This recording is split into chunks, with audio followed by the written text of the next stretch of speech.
Welcome to the Chronicles of the Christian Drama Queen podcast. I'm your host and the original Christian Drama Queen, Lisa Schaefer, and I'm glad that you are here.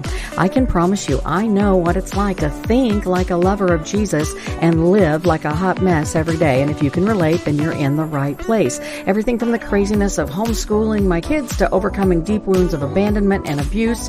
Stay with me, sister. I have walked down those paths and I've got decades of healing and hope. God has called me to share it with you. So here we go.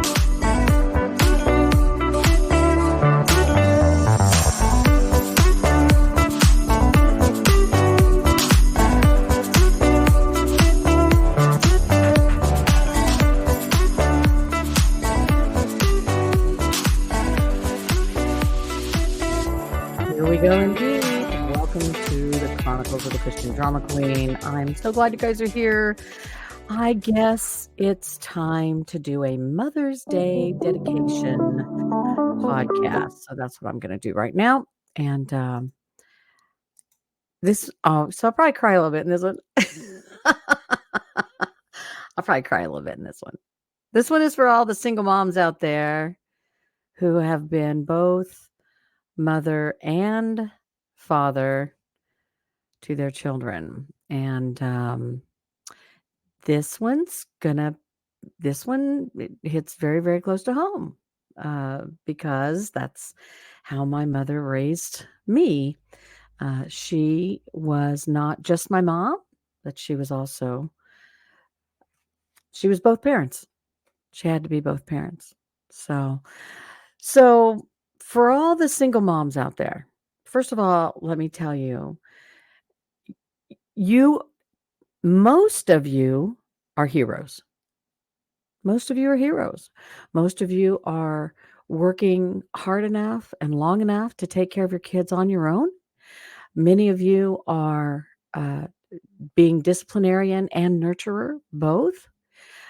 For those of us that homeschooled kids, it was real common for, me to be the softie and I was the teacher for my kids when I homeschooled. So if there was a discipline problem, I sent them to the principal. The principal was my husband. So it's tough to be both nurturer and be the disciplinarian. I know what you're doing.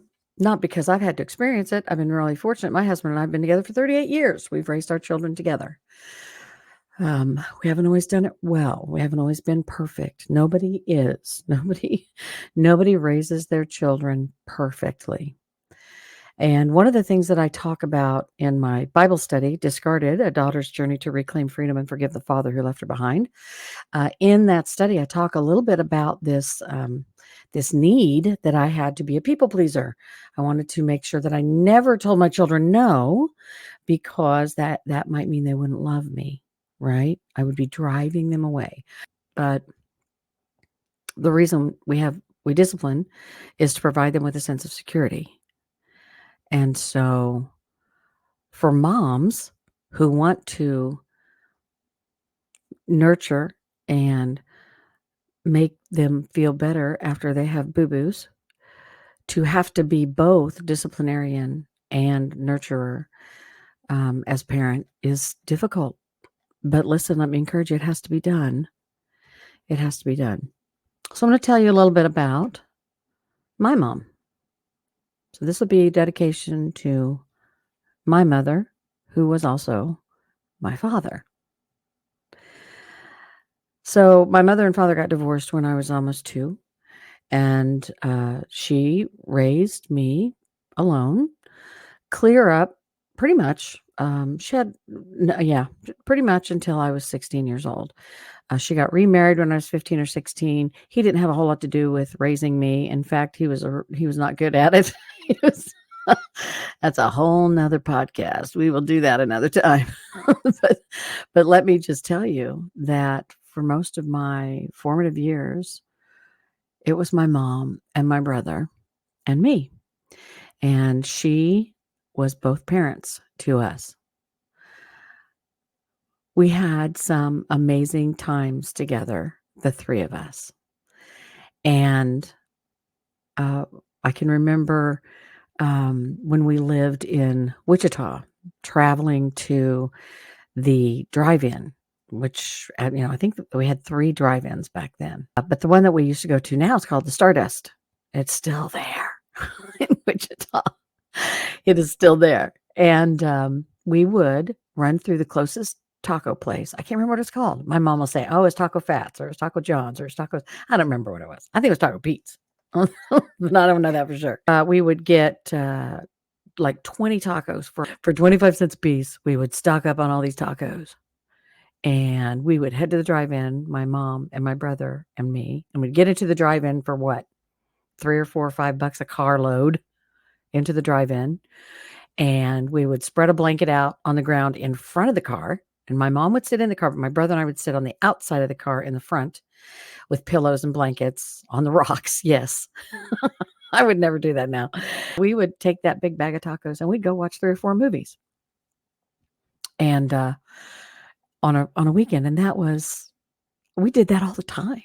I remember one time my mom actually frying chicken and deep frying her own homemade french fries. She got a brand new fryer, and she made fried chicken and french fries, and she put them in these plastic baskets with lots of paper towels to soak up all that grease.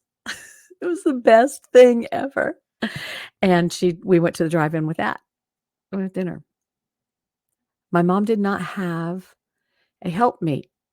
She didn't have somebody to do things with that was her partner. She had me and my brother. Now, my grandparents were close by and they were really great. My grandfather was one of those, you need a SWAT, you go out and find the greenest switch you can find and you bring it to me because I'm gonna SWAT you. I think he did it once. And my grandmother did the same thing, but by the time I knew if I waited a really good long time, she'd forget. And she did. So I don't remember her ever swatting me with one of them green switches when I was a kid. So my grandparents were close by. We had them, and they did their best. And my granddad was dad to me. I called him dad. And my mom called him dad when I was little, so I thought that was his name was. So I called him dad. He was an amazing guy. He was an amazing guy. And now she's married to an amazing guy who lets me call him dad. But when we were growing up and we were kids, it was just the 3 of us. And sometimes it felt like it was just the 3 of us against the world.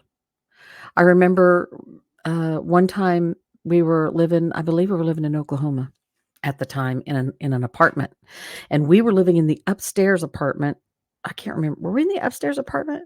We were in the upstairs apartment and there was a fire in the downstairs apartment, or we were in the downstairs apartment and there was a fire in the upstairs apartment. I can't remember. I just remember coming home and everything in our home was destroyed by smoke. She was probably working late and had picked us up at a sitter. I'm almost guaranteeing it because she worked all the time.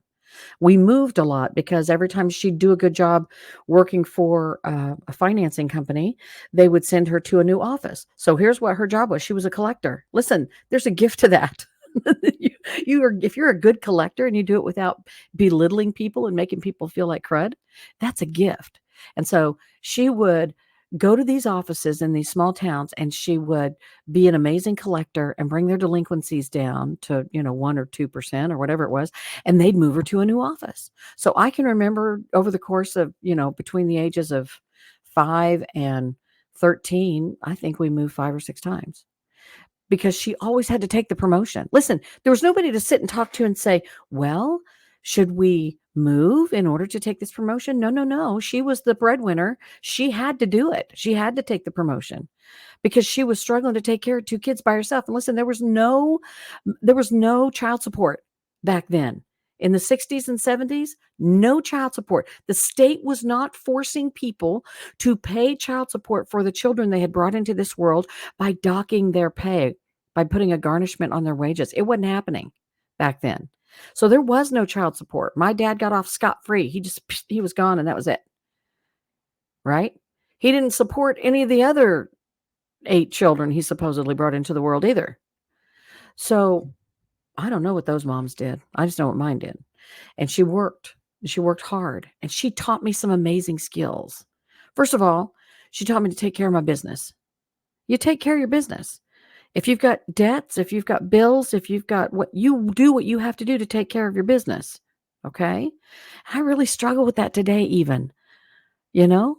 So like taxes, I'm terrible at making sure my taxes are done on time. I'm terrible at it. I'm not so bad about paying bills. Bills have got under control. But there for the longest time I did not. I knew I should have, and I knew I was supposed to. She taught me to do that. For mothers who have to be fathers to their children, they have to not only talk to their girls about life, you know what I'm saying? You picking up what I'm putting down?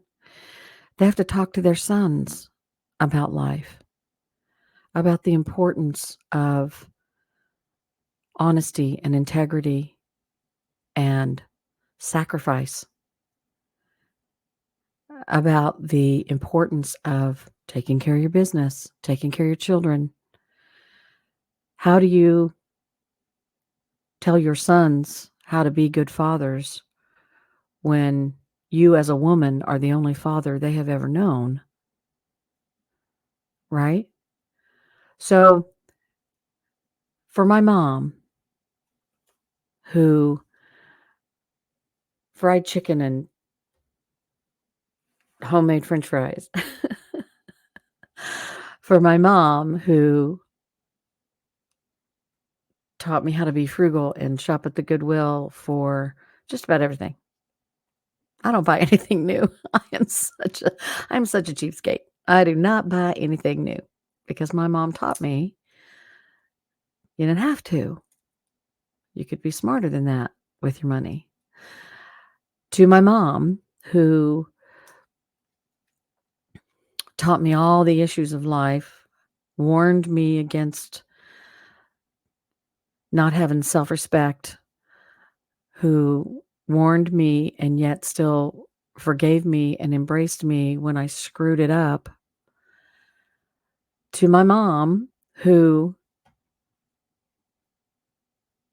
taught me how to be a mom. Happy Mother's Day, Mom. You're amazing. I love you. And I couldn't have asked, honestly, could not have asked for anyone better to be my mom. Thank you. And happy Mother's Day.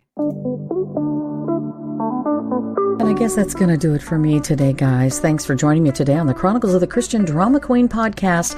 I am your host, Lisa Schaefer. There are lots of ways to find me on social media. Of course, I'm on Facebook, and I'm also available on YouTube. I have my own YouTube channel. It's called Christian Drama Queen. You can go check out the videos of these podcasts right there on that YouTube channel. There's a website that you can go to just find out a little bit more about me. It's ChristianDramaQueen.com, and you can always email me, same place, Lisa@ChristianDramaQueen.com. Don't forget to share me with a friend, guys. Like me, shoot me some hearts, fill out those comments, make sure that you've given me a rating or a review of some sort, because listen, the only way that other people find out we're here is for you to let them know that I'm here. And listen, we not only appreciate that, we really believe that God's going to use it. And you know I love you.